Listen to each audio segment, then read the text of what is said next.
Welcome again to my show, Searching for Integrity. My name really is John Smith, and I'm searching for people with integrity. Why? Because our country suffers from IDD, Integrity Deficit Disorder.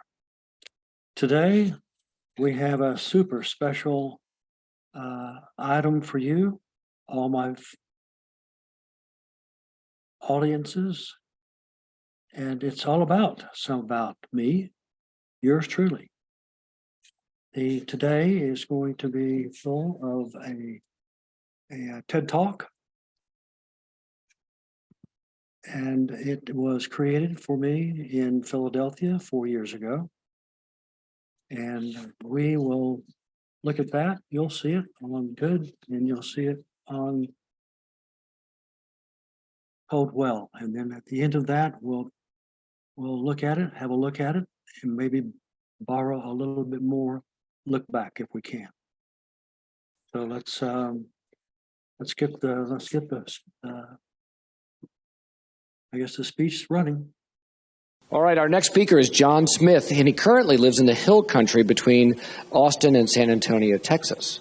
He is a retired CPA, banker, and real estate broker in Texas and Colorado, and he's the author of Embracing the Abyss, a true story of unknowingly becoming part of a fraud scandal, receiving a presidential pardon, and being surprised by a spiritual awakening.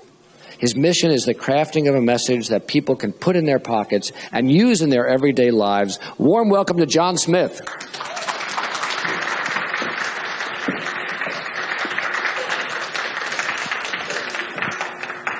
Raise your hand if you know anyone who has received a presidential pardon and know the story behind it.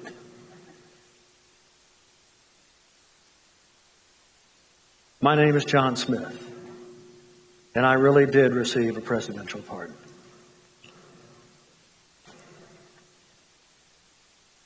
At Vernon Savings and Loan, I was an executive officer in charge of administrative matters and compliance.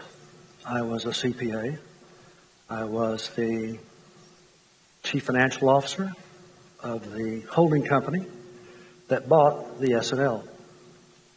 Due to deregulation and lax security, I watched the S&L grow from an $80 million balance sheet to $1.4 billion in only 4 years. Savings and loans began having problems, regulatory problems, and ownership issues became very political. I left the company on my birthday to open a consulting service, believing that the world was at my doorstep. Life seemed positive until 6 months later, a constable delivered a very large box to my porch. I was being sued for $540 million, charged with fraud, conspiracy, racketeering, you name it, they listed it. I dug through the box thinking it wouldn't be very long before they realized that I wasn't one of the bad guys. But I didn't do anything. I didn't lie. I didn't cheat. I didn't steal. I wasn't one of those guys. I didn't go to the bars with them. I didn't fly on the company jets to California to play with the prostitutes. I was too busy coaching Pee Wee football and Little League baseball in a town near Dallas-Fort Worth Airport. With the help of my God-sent attorney, I was faced with a very angry federal task force. They didn't care if you were an officer or a secretary or a bill clerk. Everyone was guilty. Everyone was involved. I told my attorney that I wasn't one of them, that I wasn't part of whatever was going on. that I want to fight them because I'm on the right. And he said, there is no right side here. And the feds all have the might. I said, John, don't you get it? You're on your way to prison. Don't you see that yet? Don't you understand there's nothing you can do? You cannot take on the federal government. Stop fooling yourself. You cannot defend yourself against the federal government. They'll take their biggest train and their biggest truck and they'll run right over you. They'll back up and they'll do it again. If you continue thinking that you're going to fight them, you have an enormous risk you're putting on yourself. And that is you'll lose everything that you own. Bank accounts, investments, your home, probably your marriage. They hold all the cards, including the card of public perception. Even if you could separate yourself from the others, they're still going to view you as one of them. You have effectively been thrown into a purgatory of guilt by association. My attorney concluded that the only way to possibly hope of not going to prison would be to cross the Rubicon and become a member of the other camp. I would have to plead guilty. I would have to assist them in their investigations. Even if leniency was not involved. On a chilly February day, I entered a plea to one count of fraud for making a false statement not under oath for a financial statement I never saw. Sentencing was set 8 months later in October. My attorney said I had this time to prove to the government that I could become a trusted government witness. At that point, I began researching for the FBI.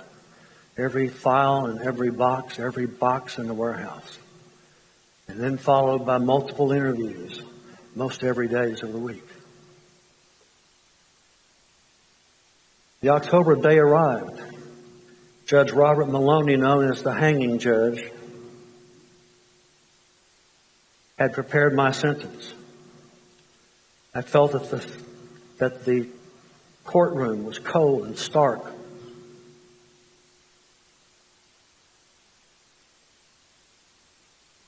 I knew as I stood in the courtroom, my insides were rattling big time. I almost was certain that everyone in the courtroom could see me shaking like this.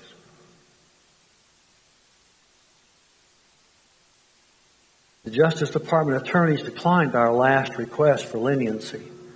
They did not change their position on whether I should have prison time or not. They wanted me to go to prison. The judge, one of my adult heroes, sentenced me to 5 years and 500 hours of community service. I would no longer stare at my bedroom ceiling in the morning when I woke, thinking I might be in jail. 2 years later, the judge released me from probation and thanked me publicly for the cooperation I made and the role I played in the prosecutions and investigations. For 14 years, I was a government witness for the federal government.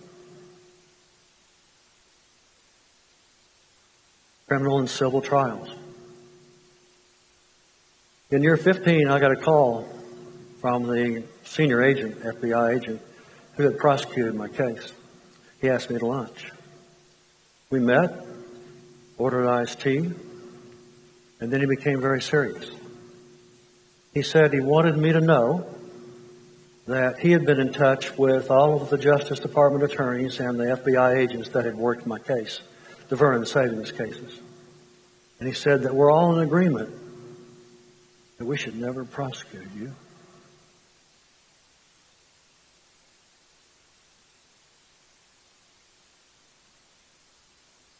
Took me a bit to gather myself.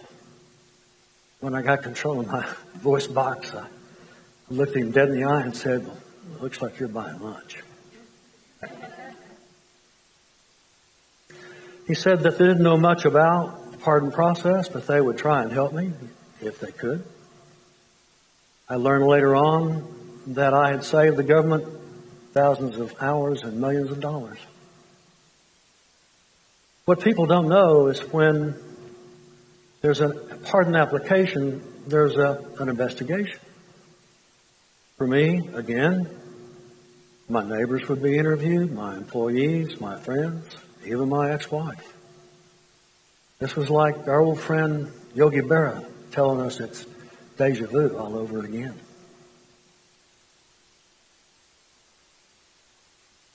I hand wrote and typed my application for pardon. I didn't use a lawyer, nor did I consult with one. I had to do this myself.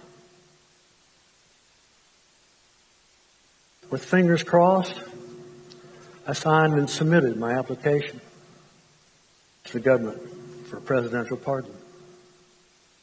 From then on, every Thanksgiving, I would call my pardon attorney who I was assigned to. Her name was Hope. And I would say, I was watching TV and I saw where President Bush is pardoning another turkey. She would say, "Now, Mr. Smith, I can't tell you anything about your application." And my reply was, "Yes, ma'am. I was just checking to see if it's in the trash or not." 5 years passed. The phone rang. It was Hope. And without due haste, she said, "Mr. Smith, we inform you that President Bush has signed and granted you your pardon. And wish you a Merry Christmas." Just like that, Just like that. I've tried many times to sum it all up. Was I survived? That I persevered? That I was a victim? That I was screwed? I do know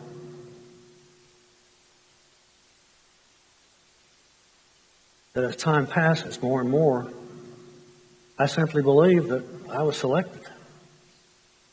I can tell you as I stand before you that I'm living proof that there's a greater presence out there. Over the years, I learned to believe in your courage, to hope for determination and willpower, to maintain faith and believe in yourself. I think I can. I think I can. Reaching the top and coming down the other side. I knew I could. I knew I could. These are the words from the little engine who could. Life has its challenges, whether you want them or not. Have faith, believe in your courage, and never give up.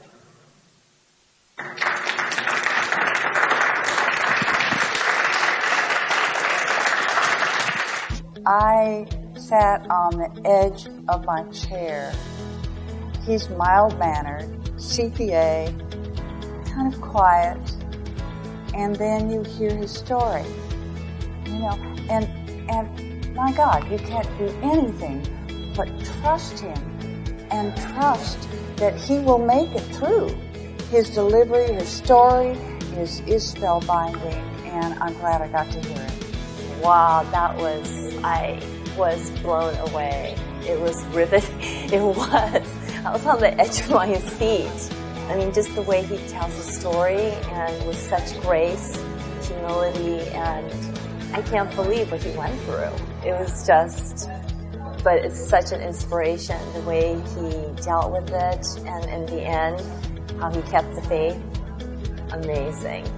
So inspiring. We can't even begin to imagine the endurance, the grit that he had to deploy, the self-reflection. I mean, unbelievable. I think his story deserves to be a movie. I really do. I think that a story about not only what happened, but how he got through it. It's incredible. Absolutely incredible.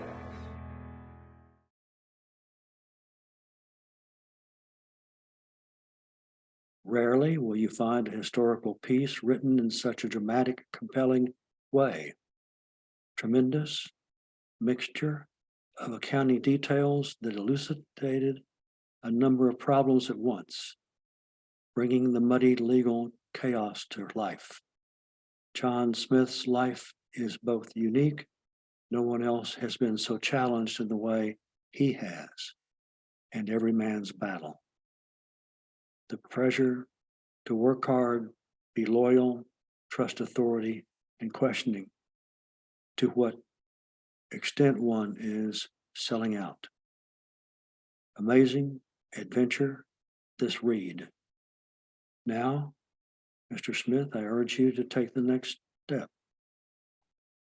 The trust that God has given you a trustworthy instruction manual that is what and without error in its original languages, that provides a complete record of the history we need to know to guide us into how to embrace God and all he has done, is doing, and will do.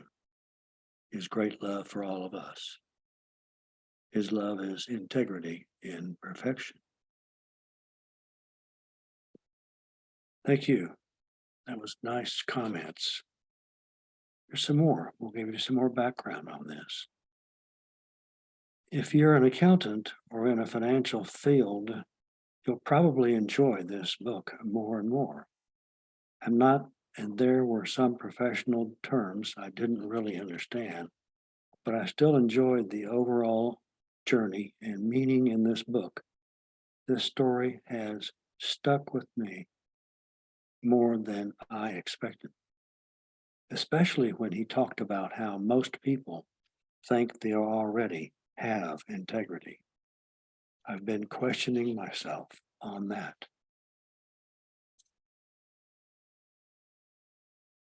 And another very interesting first-hand account of a man wrongly convicted of a crime he knew nothing about. Easy to understand and emphasize with brilliant storytelling woven in. I was seated next to John on an airplane ride, and I can say I've never met a more thoughtful, pleasant, and interesting person. Thank you. Appreciate that. Here's another, gives it 5 stars. This book is one of the best I have ever read. How about that? The book was reviewed in the United States on January 7th, 2022. A great look back in history. As she was looking as well when they went Heather. Oh, good read. Hard to put down. I was talking about the book. From the very first chapter, it was hard to put this book down. This is an explanation of how regular people, with the help of shady politicians, fleeced the American public during the savings and loan crisis of the 1980s. People's lives were destroyed when their life savings were stolen from them. Imagine bankers giving their friends and family members unsecured loans along with indemnification letters in case they lose it all. Would the feds question why you advanced interest payments of over $2 million to keep accountants current? If your signature was on those checks, would you consider yourself not involved? It's a first-hand account of an enormous crime and colossal denial. The savings and the loan crisis was a precursor to such fraud as Enron and the Bernie Madoff scandal. The book is warning shot across the bow of anyone feeling the corporate fever. If it can happen to John Smith, accountant, it can happen to you. Mix in the author's fear of abandonment, psychic consultations, past life regressions, and a heroic turning, and you have one heck of a story. Thank you. Mr. Smith has done an excellent job of describing the S&L disaster of the 2000s era and before. S&L, of course, is savings and loan. Without becoming overtly political, he has described in detail how he was entrapped by those willing to break the law for their own financial gain. Since I am not an accountant, some of his deep explanations were lost on me. I am glad that he was fortunate to avoid jail time. I recommend this book to anyone engaged in big business financial ventures as a strong word of warning. These are very, very interesting and very touching. Let me see. Here's another. I remember a little about the savings and loan scandals of the 1980s, so thought it would be interesting to read a firsthand account for someone involved. I found it fascinating that someone could be prosecuted and convicted when he didn't really know what was going on. Not being an accountant or lawyer, I didn't understand a lot of the things that were done wrong. But it seems any of us can be so caught up in the excitement of success that we fail to see it's all smoke and mirrors. This is a reminder that if something seems too good to be true, it probably is. A lot of these readers had sent these in to give me strength, give me power for the future, and the new books that are going to be coming. Here's one. A worthwhile telling of personal growth and strength of character. A raw view of seemingly impossible events brought to life by startling life events that would not be of anyone's choosing. A story of getting to the other side of the bad in the journey. John Smith travels in the shadows of ethics and the legal system that engulfs the innocent along with guilty. Lost in the twists and turns of their legal and career nightmare of the savings and loan market manipulations that were not of his making, but caught up in the federal prosecution. Life becomes a tortured maze of how to cross the Rubicon and get to the other side of the litigation, and the realization that being innocent does not define you. A story of finding the one seer who can bring peace and direction in chaos, loss in the abyss. The darkness in life is not the defining moment, but the catalyst for change. John's encounters with investigators, prosecutors, judges, an insightful attorney, and his own defining life experiences and under character with its stark in your face, telling of defining moments from his personal history are all being part of the telling of his personal growth against impossible odds.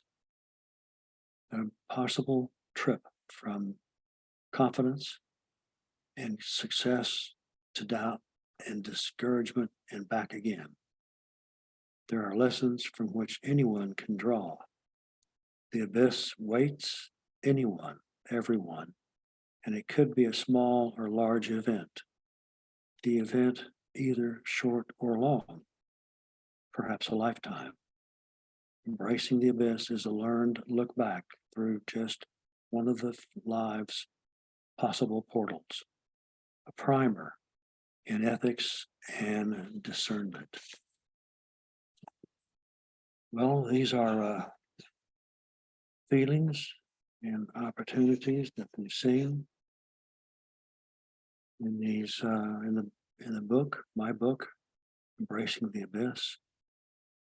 It is an outstanding book, in my opinion. People really like it, and I'll have a few minutes rest here. I had some other thought that I didn't bring with me, but that usually happens all the time.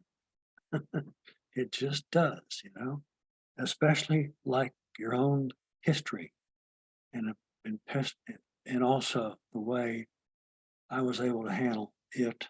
And Steve Bruchet was my lawyer, it was my friend, and still is. We still talk. And let's see. I guess today we're going to sign off. I hope you enjoyed the speech. My presidential pardon, and tell our listeners how to find your friends and enjoy the book. And thank you, and listeners, for tuning in to Searching for Integrity and Embracing the Abyss. So long and happy trails to all until we meet again. Thank you much.